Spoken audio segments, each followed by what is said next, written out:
Bonsoir à toutes et à tous. Merci beaucoup Tanguy, merci Elodie et merci aux autres personnes pour aux organisations aussi pour l'invitation pour ce soir. Moi je suis doctorant en géographie à l'Université de Genève. Je travaille sur l'histoire des mouvements écologistes et les rapports entre politique et écologie. Je travaille essentiellement sur les années 70. En gros, je travaille sur des journaux écologistes. Et voilà, j'essaye de comprendre un peu comment certaines idées écologistes un peu courantes, évidentes aujourd'hui, en fait, se sont constituées. On ne va pas trop revenir forcément là-dessus aujourd'hui. Enfin, après, si ça vous intéresse plus largement, dans la partie échange, pourquoi pas. Mais je vais plutôt me focaliser sur le titre et le sous-titre, un peu en deux parties. D'abord, l'écologie n'est pas apolitique. Qu'est-ce que j'entends par là? C'était le sous-titre de la postface de la seconde édition du livre. Je pense qu'il y a un sens assez particulier que j'ai voulu mettre là-dedans et que je vais essayer de proposer, qui répond assez bien à ce contexte à l'EPFL. Même si moi, je ne vais pas en parler explicitement, parce que je ne connais pas énormément le contexte à part ce que les camarades m'en ont raconté, donc voilà, je ne vais pas aller là-dessus. Et dans la deuxième partie, je reviendrai plus sur le rapport à l'écologie de l'extrême droite, parce que je pense que c'est un bon indicateur justement de cette idée que l'écologie n'est pas apolitique. Et on va repartir un peu de certaines évidences, et puis je pense que je vais aller aussi un peu sur un terrain peut-être on attend un peu moins l'extrême droite sur ce point-là. Je définirai un petit peu tout ça. L'idée, c'est de faire une intervention d'à peu près 35 minutes max, parce qu'après sinon ça devient vite assommant pour tout le monde, et après plus d'ouvrir la discussion par rapport à soit ce que vous voulez en fait, à propos de ce que j'aurais présenté. Du coup, je vais partir d'une phrase qu'on entend assez couramment, je pense, dans le débat public francophone, c'est cette idée que l'écologie est apolitique. C'est une phrase qu'on retrouve dans divers cadres, dans les espaces médiatiques, dans certains débats qu'on peut avoir aussi de manière courante avec un certain nombre de personnes. On en trouve trois versions, je pense, importantes. La première, c'est que l'écologie, ce serait d'abord une question scientifique avant, et pas politique, quoi. C'est-à-dire que ce serait essentiellement les scientifiques qui devraient s'occuper de documenter un petit peu cette réalité, plutôt que avoir des revendications politiques à ce propos. Une deuxième version, c'est le fait que l'écologie concernerait tout le monde, et du fait qu'elle concerne tout le monde, elle ne serait pas politique, parce que ce serait un enjeu un petit peu transcendant. Je reviendrai un peu sur ces deux-là. Et puis il y a une troisième dimension que je ne vais pas trop aborder, je pense qu'elle est assez intéressante à aborder dans une école d'ingénieurs, mais c'est le fait que l'écologie serait d'abord une question technique avant d'être une question politique. Je ne vais pas y revenir dessus parce que ça ouvre vers plein d'autres réflexions, ce n'est pas exactement l'objet d'aujourd'hui, mais on peut en rediscuter sans souci si vous le souhaitez. Donc je vais me focaliser vraiment sur les deux premières, parce que je pense que c'est un peu celle qu'on retrouve aussi de la manière la plus courante dans le débat public, celle sur lesquelles j'ai le plus travaillé. Voilà, c'est pour ça que je laisse un peu celle sur la dimension technique ou technologique un petit peu de côté. Donc, je vais commencer par le fait que l'écologie serait scientifique et non politique. Bon, je vais rappeler un peu des évidences quand même, mais que c'est vrai que le terme même écologie, au départ, ça désigne effectivement une science, la science des écosystèmes, même si le concept d'écosystème apparaît un peu plus tard, et c'est une science qui émerge à peu près dans la deuxième moitié du 19e siècle, et effectivement, au départ, c'est essentiellement des acteurs scientifiques qui vont prendre en charge un peu cette question-là. Et c'est un peu un argument qui revient fréquemment, que cette origine scientifique de l'écologie qui fait qu'en fait toutes les appropriations politiques qui en seraient faites seraient un petit peu déplacées ou trahiraient cette visée scientifique initiale. Il se trouve que en fait depuis la seconde moitié du 19e siècle, ce qu'on appelle écologie, l'objet a quand même enflé, on va dire. C'est plus trop l'étude localisée d'écosystèmes comme on le faisait à l'époque. C'est devenu un enjeu beaucoup plus large qui intègre, alors déjà plus large d'un point de vue géographique, mais aussi d'un point de vue des connexions avec un certain nombre d'autres réalités biogéophysiques qu'on peut retrouver. Par exemple, quand on parle d'écologie aujourd'hui dans le débat public, en fait, on ne parle pas des écosystèmes uniquement, on parle aussi de climat, on parle aussi de raréfaction des ressources naturelles, on parle de plein d'enjeux qui sont imbriqués les uns avec les autres, qui peuvent être analysés ensemble. Voilà, il y a plein d'approches intégratives, systémiques qui permettent d'associer l'étude de tous ces enjeux. Je ne vais pas revenir énormément sur cette dimension, simplement pour dire que on voit quand même que la question écologique, elle s'est un peu globalisée dans le sens où, voilà, à la fois d'un point de vue embranchement thématique et puis d'un point de vue échelle à laquelle elle se pose, en fait la question écologique elle concerne un peu tout le monde. Ça c'est un élément je pense un peu important parce que c'est ça qui fonde ce discours-là qui dit que l'écologie est apolitique parce qu'elle concerne tout le monde. Je vais revenir un petit peu là-dessus en vous donnant un peu deux exemples. Il y a deux personnalités dans le débat public francophone qui l'ont fréquemment utilisé ces dernières années. Il y a un journaliste qui s'appelle Hugo Clément, je pense qu'une partie d'entre vous ont déjà entendu parler de cette personne, et puis il y a un militant écologiste qui s'appelle Paul Watson, et ils n'ont pas exactement le même argument, mais ils défendent quand même cette idée que l'écologie est apolitique parce qu'elle concerne tout le monde. Donc, je vais vraiment me focaliser sur ça maintenant. Hugo Clément, c'est un journaliste, on va dire, vraiment à grande audience en France, parce que à la base c'est plutôt vraiment un journaliste télé et puis maintenant il est sur le service public français notamment et il se trouve qu'il porte les questions écologiques de manière assez visible dans l'espace public. Il fait des reportages sur un certain nombre de territoires où il y a des problématiques écologiques importantes. Du coup il est identifié un peu comme une des figures médiatiques en tout cas du mouvement écologiste dans le monde francophone. C'est quelqu'un qui, par exemple, sur Instagram, c'est pas un indicateur forcément toujours fiable, mais il a plus d'1 million d'abonnés quand même. Enfin, c'est quelqu'un qui est assez suivi pour ce travail et du coup dont la voix porte et représente un petit peu l'écologie dans le débat public. L'écologie n'est pas le mouvement écologiste. Il y a quand même une forme d'écart entre cette personne et puis un peu le mouvement dont il est souvent rapproché, mais c'est une autre question. Lui, il porte donc une écologie apolitique dans le sens que il considère que c'est un enjeu qui, comme il concerne tout le monde, il faudrait s'adresser à tout le monde, il faudrait faire en sorte que ce soit une question qui soit partagée par l'ensemble des citoyens et citoyennes, et c'est avec ce fondement qu'au printemps 2023, il est allé débattre, je ne sais pas si c'est exactement le mot, mais en tout cas c'est comme ça que lui l'a posé, il est allé débattre avec Jordan Bardella, qui est le président du Rassemblement national, donc le principal parti d'extrême droite en France. Il est allé débattre sur la scène d'une journée spéciale dédiée à la question écologique organisée par le journal Valeurs Actuelles, qui est un hebdomadaire réactionnaire en France de longue date et qui avait organisé ce débat. En fait, il a été largement critiqué par les militantes écologistes et c'est là qu'il a sorti un peu cet argument en fait, comme c'est un enjeu qui concerne tout le monde, il faut forcément s'adresser à tout le monde. Donc son argument, c'est que si jamais l'extrême droite s'approprie davantage la question écologique, pour lui c'est plutôt une victoire pour l'écologie en général, pour cet enjeu, pour l'appropriation de cet enjeu. Voilà, c'est comme ça qu'il s'est un peu défendu. Bon, je pense qu'on laisse là pour l'instant. Je vais passer un peu à Paul Watson et comment lui il mobilise cet argument. Il le mobilise de manière un petit peu différente.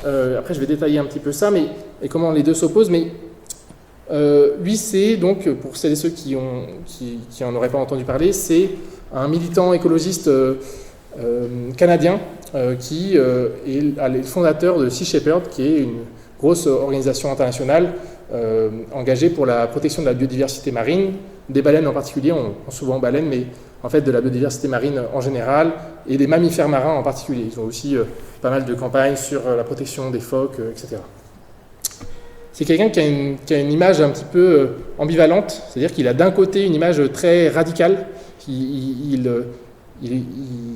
a forgé l'image un peu d'un pirate, notamment avec toute l'imagerie de son organisation, le logo de Sea Shepherd et le drapeau associé, c'est un drapeau pirate en fait, qui en tout cas rappelle clairement cette imagerie-là. Et puis il se fait appeler le capitaine Watson, il y a toute une marketisation, on va dire, de la manière dont il se présente dans l'espace public, qui le fait passer pour, on va dire, presque un anarchiste, quelqu'un qui est toujours un peu habillé en noir et toujours aussi un franc-parler, etc., qui lui donne un peu cette aura-là de quelqu'un qui rentre un peu dans l'art de la société occidentale.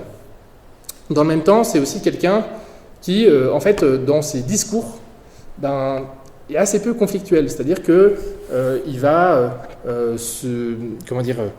entrer toujours par la porte de combats moraux qui sont assez consensuels dans le public auquel il s'adresse. Par exemple, s'attaquer à la chasse à la baleine en Occident, c'est pas quelque chose qui va cliver beaucoup, c'est plutôt quelque chose qui va même rassembler un certain nombre d'acteurs, c'est-à-dire, enfin, je dis d'acteurs, mais je le disais au sens un peu sociologique, mais en fait, ça rassemble aussi des acteurs et actrices pour de vrai. C'est quelqu'un qui a un soutien très important de la part de stars d'Hollywood, etc.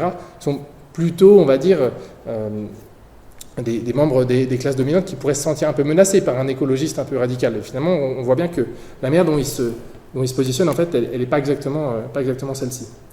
Donc, il y a un peu une ambivalence entre son image, la manière dont il est positionné un peu dans l'espace public, et puis le discours qui, en fait, s'attaque pas trop à des intérêts dominants, mais plutôt à des combats moraux un peu généraux et pas très clivants. Donc ça lui permet de dire que justement l'écologie, elle n'est pas politique, qu'elle est en dehors du politique, et que du coup, elle est apolitique.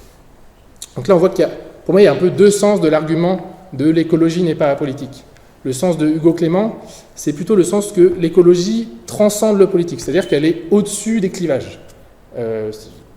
C'est un peu pour cette raison qu'il allait s'adresser aussi à des sympathisants et dirigeants d'extrême droite. C'est dans cette optique-là, de se dire, en fait, il faut s'adresser à tout le monde pour porter la question écologique, qui est un enjeu en fait, qui dépasse les autres enjeux. L'autre sens de l'argument, c'est plutôt celui de Paul Watson, de dire l'écologie, elle est en dehors du politique. C'est pas qu'elle est au-dessus forcément, mais c'est en fait c'est une question qui ne serait pas concernée par les affrontements politiques, etc. Ça ne veut pas dire qu'elle est au-dessus, ça ne veut pas dire qu'elle est en dessous, simplement, elle se situe sur un autre plan. Bon, les deux manières de cadrer, évidemment, peuvent se croiser un petit peu à certains moments, mais c'est un peu, je pense, les deux sens qu'on peut retrouver. Dans les mouvements écologistes, il y a un peu une tendance à rejeter assez rapidement ces deux postures. Moi, je pense que c'est quand même important de les prendre au sérieux, d'essayer de comprendre ce qu'elles voulaient dire. C'est pour ça que j'ai essayé de distinguer ces deux sens-là. Mais il y a aussi quelque chose qui manque dans ces positions-là. C'est toujours une définition de qu'est-ce qu'on entend concrètement par politique. Parce qu'en fait, ces acteurs-là, quand ils se positionnent et disent l'écologie, elle est apolitique, en fait, de quoi ils cherchent à se distancier exactement et comment ça nous informe sur le type d'écologie qu'ils veulent défendre. Il y a plein de définitions du politique en sciences sociales, je ne vais pas revenir de manière extensive là-dessus. Simplement, je pense qu'on peut en distinguer deux qui sont importantes, qu'on retrouve assez fréquemment en sciences sociales, qui me semblent assez efficaces pour synthétiser un peu les définitions qu'on peut trouver. Une première manière de définir ce qui est politique, c'est ce qui relève de la construction collective d'un avenir commun. Je reviendrai un petit peu sur ça après. La deuxième dimension, j'ai fait mes notes. La deuxième dimension, c'est est politique ce qui est traversé par des rapports de pouvoir, donc par des formes de conflits entre des individus, des groupes. Et donc là, c'est plutôt l'idée de la politique comme une lutte entre des entités, qu'elles soient individuelles ou collectives. Je pense que ces deux sens, ils sont importants pour essayer de comprendre, justement, est-ce qu'ils se rapportent à l'un de ces deux sens ou pas, les acteurs qui peuvent défendre l'idée que l'écologie est apolitique. Selon le premier sens, donc celui de la politique comme construction collective, en fait, on se rend assez vite compte que ce n'est pas ce sens-là qui est rejeté, on va dire, par celles et ceux qui peuvent dire que l'écologie est apolitique, dans le sens où c'est justement leur argument de dire que l'écologie concerne tout le monde pour dire qu'elle est au-delà du politique. Donc de fait, en fait, c'est pas cette dimension de construction collective qui les intéresse. Au contraire, c'est plutôt quelque chose qui valoriserait. Mais disons que voilà, c'est un élément qui est mis un petit peu de côté.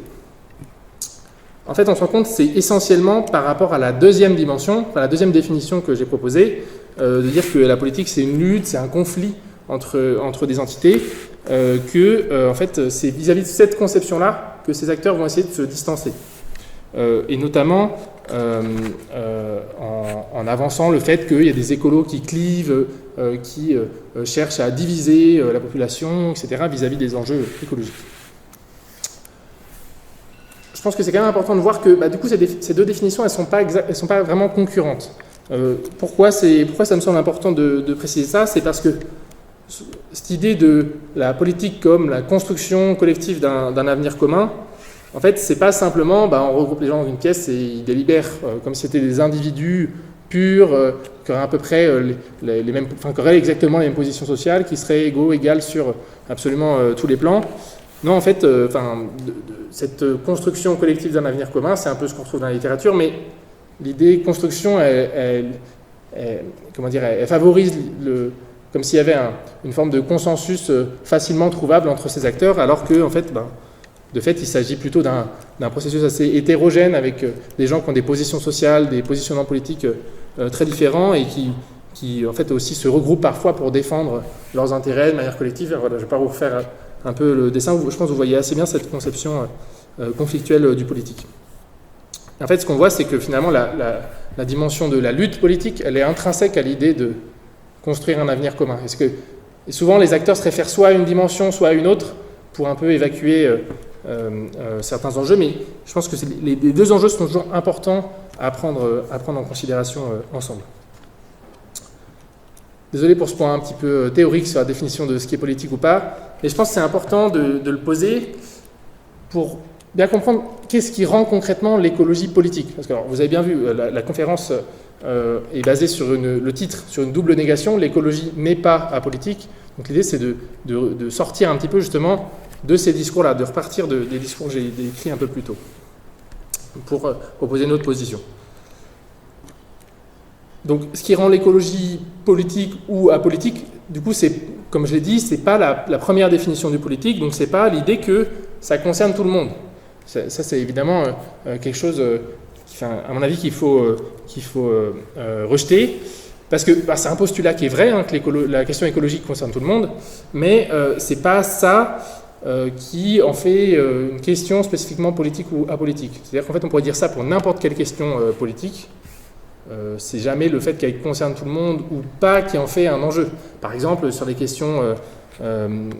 c'est pas ça qui permet de l'extraire du politique non plus. Vous voyez un peu les deux dimensions. Par exemple, si on prend les questions de mobilité, la question de mobilité, ça concerne tout le monde, et pourtant, c'est pas un enjeu qu'on va placer au-dessus du politique. C'est un enjeu qui est reconnu comme un enjeu politique par à peu près tous les acteurs du champ politique. On pourrait dire ça de l'éducation, on pourrait dire ça de la santé, on pourrait dire ça de à peu près toutes les questions, en fait. Alors, il y a d'autres exceptions qui ont aussi un peu les mêmes prérogatives que l'écologie. On pourrait parler, par exemple, des droits humains, qui sont parfois un peu extraits de la question de la lutte politique. Mais disons que toutes ces dimensions-là, on pourrait... je pense qu'elles ne sont finalement pas si différentes de l'écologie, dans le sens où, en fait, elles ont un peu les mêmes caractéristiques. Et ce qui les rend politiques, c'est pas le fait qu'elles concernent tout le monde ou pas, c'est le fait que il y a des affrontements, des conflits qui concernent les modalités de financement des politiques publiques qui sont associées, ou l'accès à certains services ou certaines infrastructures. Il fait que, en fait, il y a des désaccords là-dessus. Par exemple, si on prend l'exemple des transports, en fait, je vais prendre un exemple abstrait sur la question de la gratuité des transports. En fait, s'il y a des positions conflictuelles et opposées dessus, c'est parce que tout le monde n'est pas d'accord sur comment on finance ce type de dispositif, à qui on permet d'y avoir accès, etc. Donc, la dimension politique, elle est là-dedans, elle est dans cet affrontement-là, elle n'est pas dans le fait que la question de la mobilité existe. Toute cette dimension-là, ça va me permettre de faire un peu la transition vers la question de l'extrême droite. En fait, je pense qu'elles sont importantes parce qu'elles montrent que la question écologique, contrairement à certains espoirs qu'elle a pu susciter, en fait, ce n'est pas une question qui rassemble tant que ça. C'est un peu l'espoir qui a pu exister parfois dans le mouvement écologiste, mais au contraire, c'est plutôt une question qui va amener de la division, du conflit, au sein même de familles politiques existantes d'ailleurs. Historiquement, c'est plutôt la gauche qui s'approprie la question écologique dans le débat public francophone. C'est un peu différent dans d'autres contextes, mais ça s'est pas fait naturellement. Ça a pris à peu près une 50aine d'années pour que les partis de gauche occidentaux intègrent à peu près tous maintenant un volet écologique, mais au départ il y avait plutôt des résistances assez fortes. Donc ça permet de nuancer un petit peu cette idée comme quoi l'écologie serait un peu naturellement de gauche, ancrée dans la recherche de la justice sociale, etc. En fait, Historiquement, c'est le cas, donc l'écologie, elle est historiquement de gauche, mais elle ne l'est pas intrinsèquement. Je pense que ça, c'est une première distinction qu'on peut faire à partir de cette idée que l'écologie n'est pas apolitique. Ça, c'est un premier élément, on va dire, de panorama de les rapports entre écologie et politique à l'échelle globale. On a une écologie qui est historiquement ancrée à gauche. De l'autre côté du spectre politique, on a plutôt une extrême droite qui apparaît comme hostile à toute forme de politique écologique. Je ne vais pas du tout remettre en cause ce constat aujourd'hui, je pense que c'est important de le rappeler, et je vais y revenir un peu plus en détail. Voilà. Vous voyez un petit peu le type de personnage dont je vais pouvoir parler, notamment un certain président américain que je reciterai un peu plus tard. Ce panorama-là, à mon avis, il est assez juste, mais en fait, il ne faut pas le considérer comme une réalité comment dire, intangible où il suffit de poser ce panorama et on a tout compris à la situation. Je pense qu'étudier les rapports entre écologie et extrême droite, en fait, ça nécessite de plonger un peu plus profondément sur en fait, différentes manières dont l'extrême droite a pu se positionner vis-à-vis de cet enjeu écologique et comment, en fait, c'est justement un facteur d'opposition. On revient sur cette question de qu'est-ce qui rend politique la question écologique, c'est le fait qu'il y a des oppositions importantes sur la manière de cadrer l'enjeu, les modalités de financement, comme je disais, des politiques environnementales, et puis comment aussi sont réfléchis les effets sociaux aussi de ces politiques-là.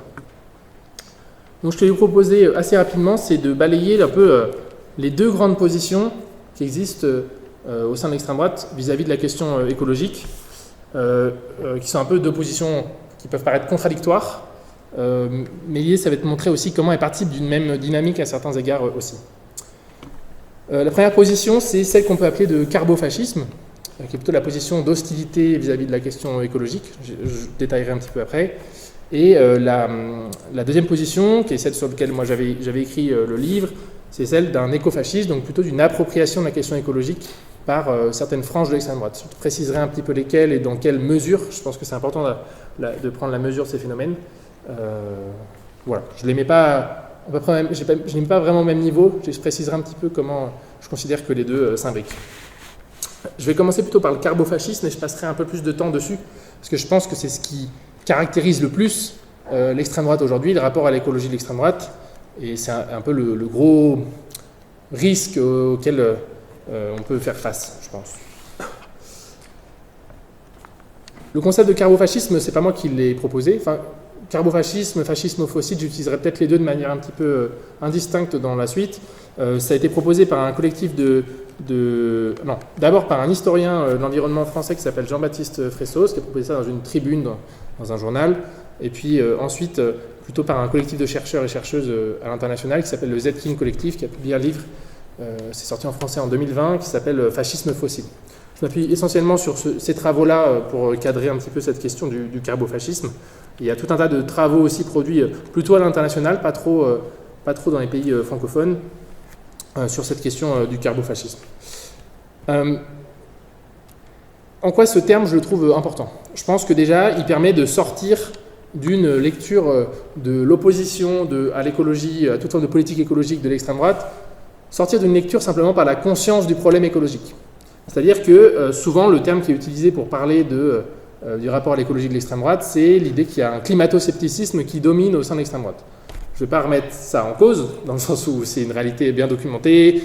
Tous les mois, il y a encore des dirigeants d'extrême droite un peu partout dans les pays occidentaux qui vont avoir des déclarations climato-sceptiques, et c'est tout à fait vrai, et je ne vais pas réfuter ça. Simplement, je pense que le terme de climato-scepticisme, en fait, il permet assez mal de comprendre un peu ce qui se joue. Ça réduit la question à, en fait, est-ce que ces dirigeants ils croient à la question climatique ou pas, comme s'il s'agissait seulement d'une question de croyance. En fait, on ne les aurait pas assez formés, on ne les aurait pas assez familiarisés à la question écologique et à ses impacts. Dans la littérature scientifique en sciences sociales sur cette question-là, en fait, l'extrême droite, elle n'est plus trop définie comme climato-sceptique aujourd'hui. Pour tout un tas de raisons, mais essentiellement la raison que je viens de proposer. Le terme un peu alternatif qui est utilisé, c'est celui d'obstruction climatique. En fait, ça déplace un petit peu l'analyse. On sort un peu de la question de est-ce que l'extrême droite a conscience ou pas du ravage écologique, et on est plutôt sur la question de en fait, quel type d'intérêt matériel il y a concrètement derrière le fait de s'opposer à la question écologique. Et c'est quand même un pas de côté qui me semble important. Dans l'obstruction climatique, on peut avoir pas mal de facettes. Les grandes facettes qu'on retrouve, c'est qu'il y a à la fois une obstruction vis-à-vis des politiques climatiques elles-mêmes, donc faire en sorte que la réduction des émissions de gaz à effet de serre soit entravée par certains acteurs politiques qui font en sorte que ces politiques soient moins rapidement mises en œuvre, décidées d'ailleurs d'abord d'un point de vue législatif, puis mises en œuvre par la suite. Ça, c'est une première forme d'obstruction climatique. Et puis une autre forme qui est importante, qu'on a vue notamment aux États-Unis au début de l'année, c'est une obstruction aux recherches climatiques elles-mêmes.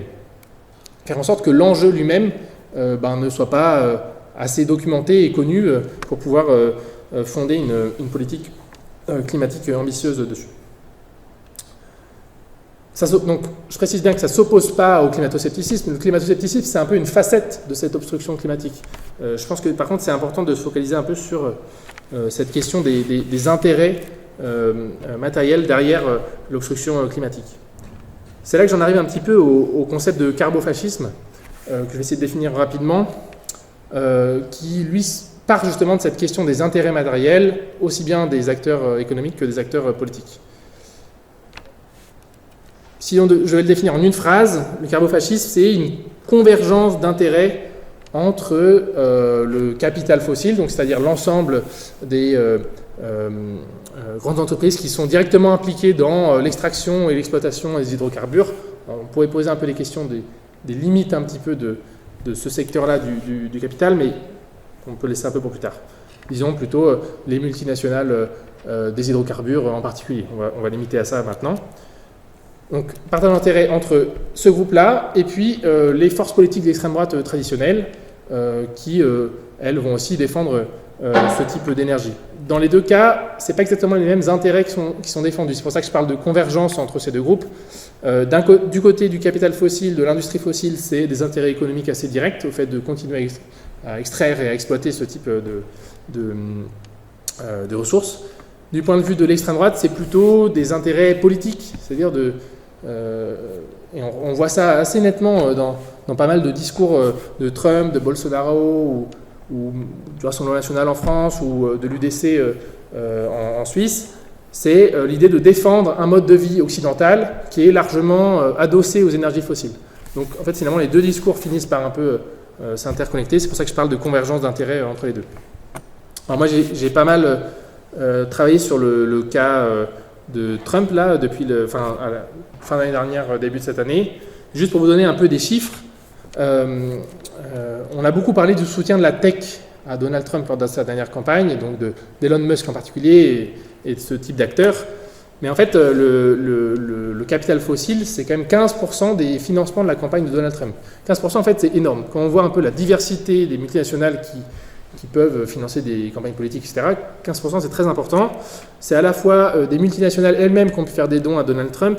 Ça, c'est à peu près 8% des fonds de sa campagne sont issus de ce type de multinationales, qui ne sont pas forcément en plus très connus du grand public.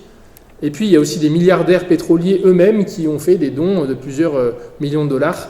Et pareil, ce n'est pas forcément des noms qu'on connaît très bien, parce que ce n'est pas des noms médiatiques, c'est pas c'est pas un patronat médiatique, le capital fossile, c'est plutôt un peu... comme ils sont connectés à un certain nombre d'autres secteurs économiques, souvent on les voit pas apparaître en tant que tels.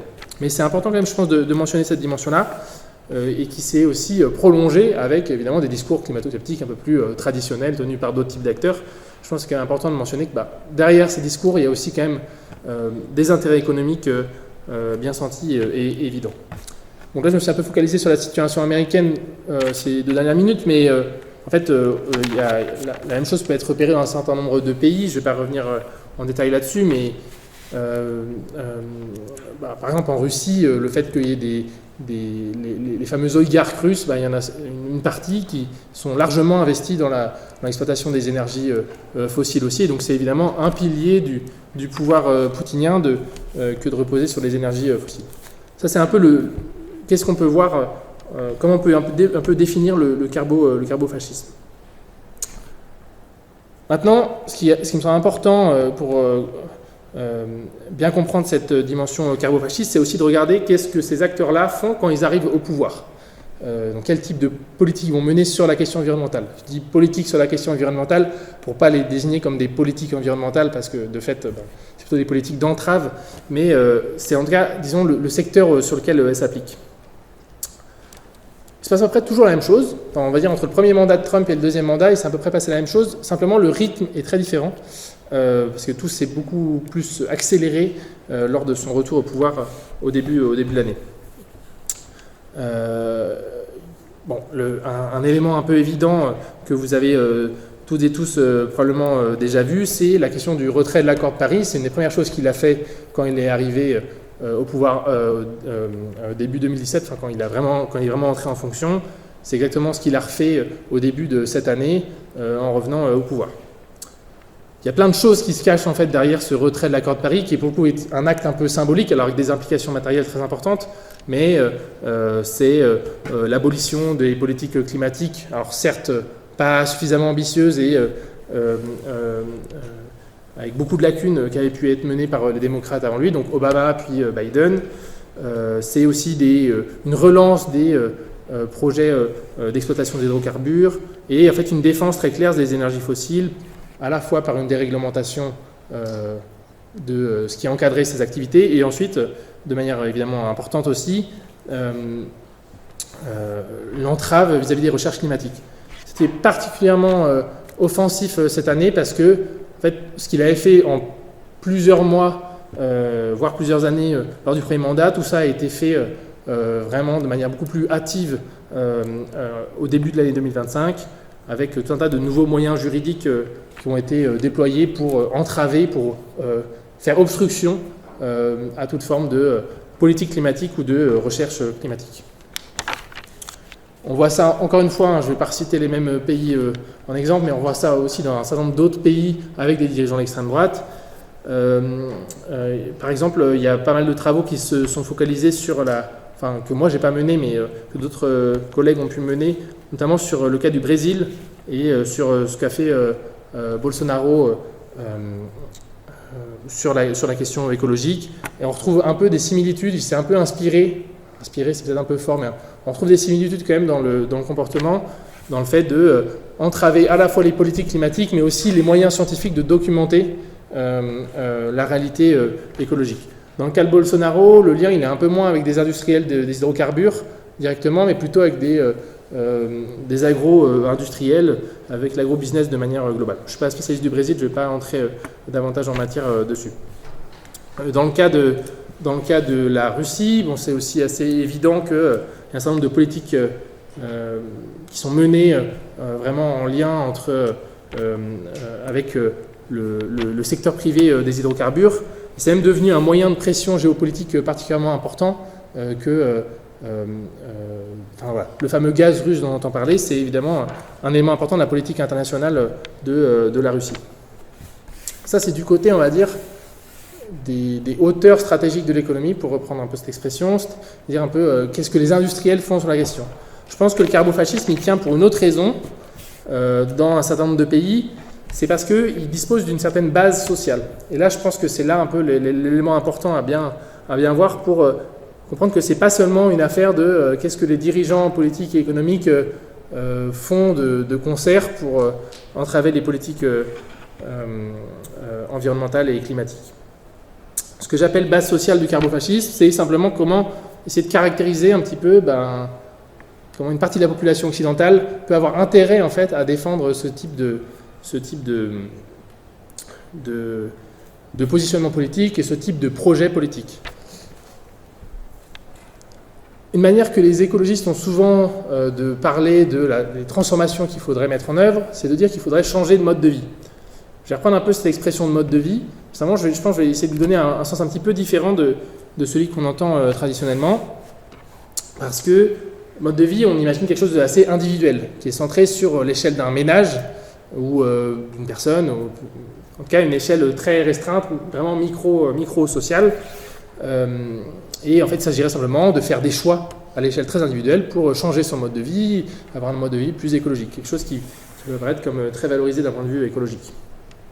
Il y a quelque chose qui manque un petit peu dans cette définition, et qui est un truc, à mon avis, assez essentiel, c'est que en fait, un mode de vie n'existe que parce qu'il y a des infrastructures particulières qui permettent de consommer tout un tas de produits, que ce soit alimentaires ou pour se déplacer, ou toutes les facettes de ce qui compose notre mode de vie au quotidien, en fait, sont permises par cette infrastructure. On pourrait dire même que le mode de vie, c'est une matérialisation à une échelle un peu de masse. Alors certes, très individualisée, hein, chaque ménage matérialise, on va dire, différemment cette infrastructure et se saisit un peu de produits différents qui circulent dans la sphère économique. Mais en tout cas, sans cette infrastructure-là, en fait, il n'y aurait pas ce qu'on appelle un mode de vie, et le fait qu'on trouve des régularités entre différentes manières de vivre au sein d'une même population, en fait, ça n'existerait pas sans cette infrastructure-là. Et là, je pense que c'est important de parler, en fait, c'est quoi l'infrastructure qui permet ça aujourd'hui dans les sociétés occidentales. Il y a tout ça, mais inspiré par un concept de sociologues allemands qui... Brandt et Wissen, qui ont proposé cette idée de mode de vie impérial. Ce qu'ils appellent mode de vie impérial, en fait, ils mettent en contradiction ce concept de mode de vie qui est considéré comme très individuel et l'idée de l'impérialisme, et donc comment, en fait, il y a une forme de dynamique à la fois centrifuge et centripète dans la manière dont les ressources circulent à l'échelle mondiale. Quand je dis ressources, pas seulement les ressources naturelles, mais c'est aussi les produits, etc. Je vais revenir un petit peu là-dessus parce que ça me semble important. Donc, cette structure à l'échelle internationale, pourquoi est-ce qu'on la désigne comme impériale? C'est-à-dire qu'il y a une forme de rapport hiérarchique dans le système économique global entre ce qu'on peut considérer comme étant le centre et plutôt des périphéries, donc une domination du centre sur les périphéries. Ça a été décrit en économie. Moi, je ne suis pas économiste, je ne vais pas revenir là-dessus en détail. Ça a été décrit comme ce qu'on peut appeler un échange inégal, c'est-à-dire que, en fait, la manière dont les ressources sont réparties et circulent à l'échelle mondiale, en fait, sont structurellement défavorables aux périphéries par rapport au centre. Donc, en gros, économiquement, il y a un avantage qui est tiré par les espaces centraux sur les espaces plus périphériques. Ce qui me semble important aussi, c'est d'ajouter une dimension écologique à ça. En fait, si on regarde comment la dimension écologique s'ajoute à cette dimension économique, en fait, c'est qu'on repère qu'il y a aussi un échange écologique inégal. Ça, c'est un peu un concept clé qui me semble important pour comprendre c'est quoi la structure de la crise écologique aujourd'hui.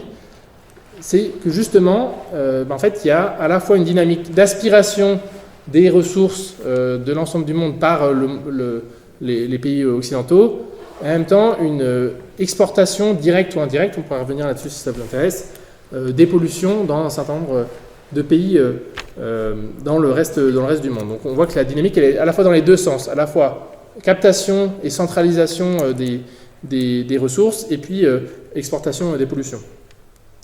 C'est ça l'échange écologique inégal, c'est cette dynamique-là à la fois qui va dans les deux sens et qui favorise le monde occidental de manière globale. Pourquoi est-ce que c'est important pour penser cette idée du mode de vie impérial? Parce qu'en fait, ce qui permet à nos modes de vie occidentaux de perdurer, en fait, c'est cette infrastructure-là. Alors, peut-être pas vous personnellement dans votre quotidien, mais à l'échelle globale, c'est ça qu'on remarque. C'est-à-dire qu'un certain nombre de produits utilisés au quotidien, ils reposent sur cette infrastructure impérialiste à l'échelle mondiale qui favorise largement les pays occidentaux. Donc en fait, de fait, il y a dans les pays occidentaux un intérêt à défendre ce mode de vie très concret. Aussi parce que en fait, la réalité, c'est que c'est pas parce que entre guillemets, on bénéficie de cette infrastructure, de cet échange écologique inégal qu'on est dans une situation désirable en Occident. Parce que pour plein de raisons, en fait, on peut aussi être dans des situations de dépendance importante vis-à-vis de ces produits, etc. L'idée, c'est pas d'attribuer des responsabilités morales aux individus qui profiteraient du système à l'échelle globale, mais simplement de montrer qu'en fait, on est dans une situation qui est structurellement assez encrassée, quoi.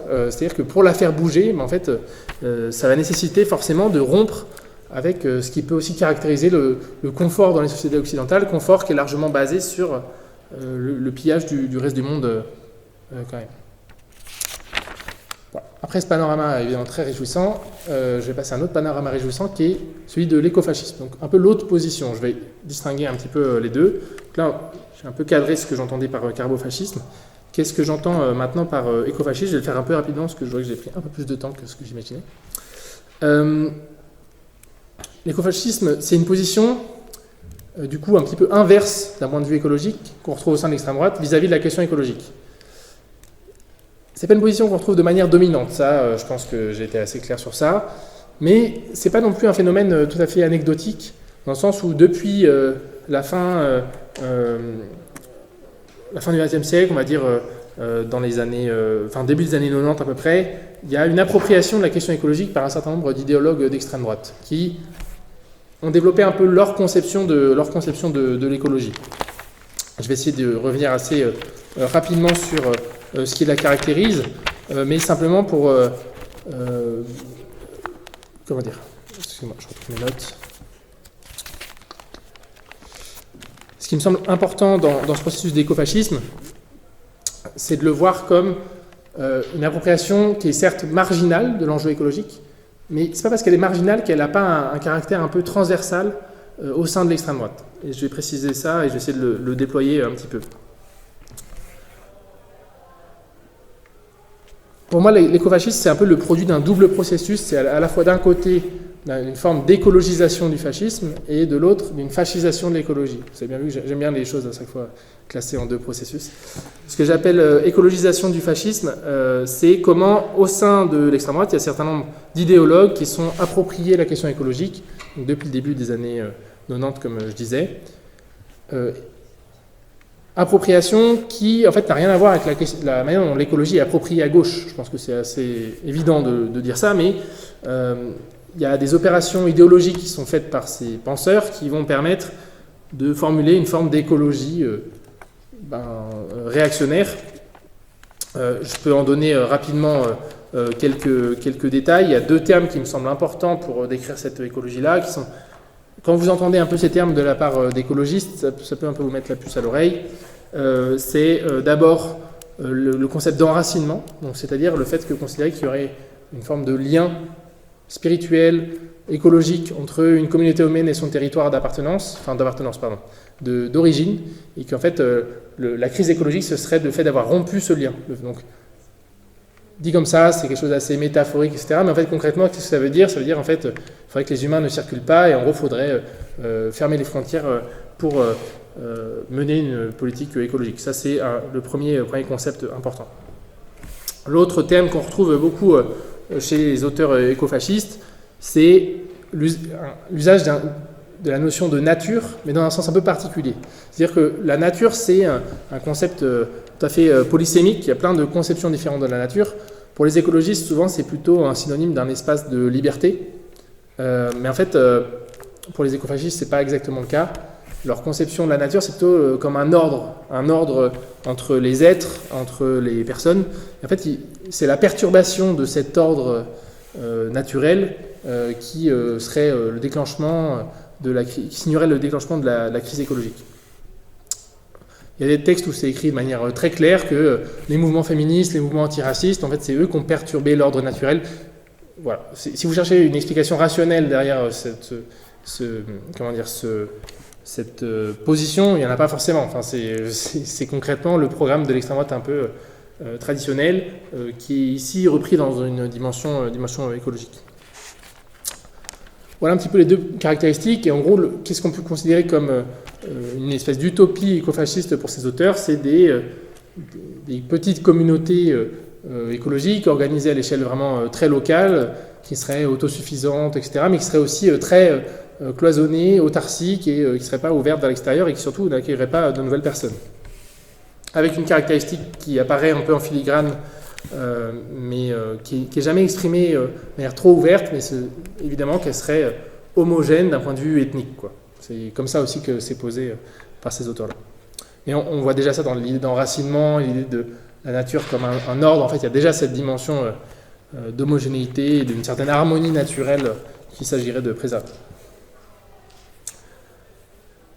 L'autre processus que j'évoquais, c'est celui de fascisation de l'écologie. Je vais juste terminer là-dessus parce que je pense que ça permet aussi de clarifier quel type d'écologie est-ce qu'on veut défendre collectivement. Je précise bien ce que j'appelle fascisation de l'écologie, c'est pas un processus en miroir de celui d'écologisation du fascisme. C'est-à-dire que pour moi, il ne s'agit pas de dire, en fait, il y a un mouvement écologiste qui se fascise. C'est pas exactement comme celui d'écologisation du fascisme de ce point de vue-là. C'est pas un processus sociologique où il s'agirait de dire, en fait, on repère des écolos qui deviennent d'extrême droite. C'est plutôt un processus un peu plus mosaïque, dans le sens où il y a plusieurs facettes un peu dispersées qui contribuent dans le débat public à ce qu'une conception plutôt réactionnaire de l'écologie en fait, finisse par se développer et s'imposer. Là, il y a plein de facettes dedans. Je vais éviter un peu la liste de courses des sujets comme ça qui me semblent importants sur lesquels se baser, et peut-être qu'on y reviendra après. Mais c'est un peu comment certains discours écologistes, la manière dont ils sont posés dans le débat public, ils peuvent contribuer à une conception réactionnaire de cet enjeu. Par exemple, c'est la question de la surpopulation, c'est un peu la dimension un peu traditionnelle. En réalité, il y a assez peu d'écologistes qui défendent que la raison de la crise écologique, c'est le fait qu'il y aurait une surpopulation. Mais en pratique, en fait, c'est un peu une question que les experts médiatiques, par exemple, posent souvent, enfin les journalistes posent souvent à des experts invités dans les espaces médiatiques. En fait, est-ce qu'on n'est pas trop nombreux sur Terre? C'est un peu la question que l'ensemble des écologistes on doit toujours répondre à ce type de questions-là, alors même qu'il y a énormément de travaux qui ont largement critiqué ce type de positionnement. Donc, c'est pas exactement les discours écologistes eux-mêmes qui aussi, enfin, comment les écologistes eux-mêmes cadrent l'enjeu écologique qui va nourrir ce processus de fascisation de l'écologie. C'est plutôt comment le débat public aussi favorise certaines conceptions d'écologie au détriment de conceptions plus émancipatrices, etc. Je pense que pour le mouvement écologiste, en fait, vis-à-vis de ce double processus, vis-à-vis de la question de l'écofascisme, en fait, on ne peut pas agir sur les deux de la même manière. Dans le sens où le processus d'écologisation du fascisme, comme vous l'avez bien compris, c'est un processus qui est interne à l'extrême droite elle-même, à part si on fait partie d'une organisation extrême droite, où on n'a pas trop de prise dessus. Enfin, je ne sais pas si... J'espère que ce n'est pas le cas de grand monde ce soir. Par contre, le processus de fascisation de l'écologie, c'est un petit peu différent, dans le sens où, alors ça peut concerner certaines marges du mouvement écologiste, mais ça concerne aussi comment l'enjeu écologique existe dans la société, et forcément, c'est une question sur laquelle les mouvements écologistes ont une prise importante. C'est un peu leur raison d'être, c'est aussi la manière dont cet enjeu est cadré publiquement, et ils peuvent avoir une prise dessus. Donc, il me semble que c'est essentiellement sur cette dimension-là qu'il y a quelque chose à faire dans la manière dont l'enjeu écologique est cadré dans l'espace public. Et quand je dis dans l'espace public, en fait, c'est à tous les niveaux, à toutes les échelles possibles, dans toutes les arènes publiques qu'on peut imaginer. Comment est-ce qu'on pose un certain nombre de principes dans la conception de l'écologie qu'on défend? Moi, un principe qui me semble important, je reviens à ce que j'évoquais sur la question du carbofascisme, c'est quoi un peu la structure du problème écologique à l'échelle globale, à l'échelle mondiale aujourd'hui? Je pense que voir qu'il y a cet échange écologique inégal, en fait pour moi c'est un peu ça la clé. C'est un peu le problème qu'il faut adresser d'un point de vue écologique. Souvent c'est pas adressé de cette manière-là. Les écologistes vont défendre des projets très localistes et se focaliser beaucoup sur, on défend la construction d'alternatives locales, etc. Je ne pense pas que c'est une mauvaise chose en soi, mais simplement, il ne faut pas que ça occulte, en fait, comment ce problème planétaire qu'est la crise écologique, comment est-ce qu'il a émergé et qu'est-ce qui fait qu'il est aujourd'hui perpétué sans en fait avoir d'entraves importantes, sociales, politiques ou autres. Pour moi, c'est un peu là l'élément clé. Donc, ça nécessite en fait pour le mouvement écologiste de mettre en question en fait, l'impérialisme, donc au sens vraiment de cet échange écologique inégal, de captation des ressources du reste du monde par le monde occidental, et puis de déversement des pollutions en retour. Voilà, je vais m'arrêter là, et on peut passer à une phase d'un peu de discussion si ça vous intéresse.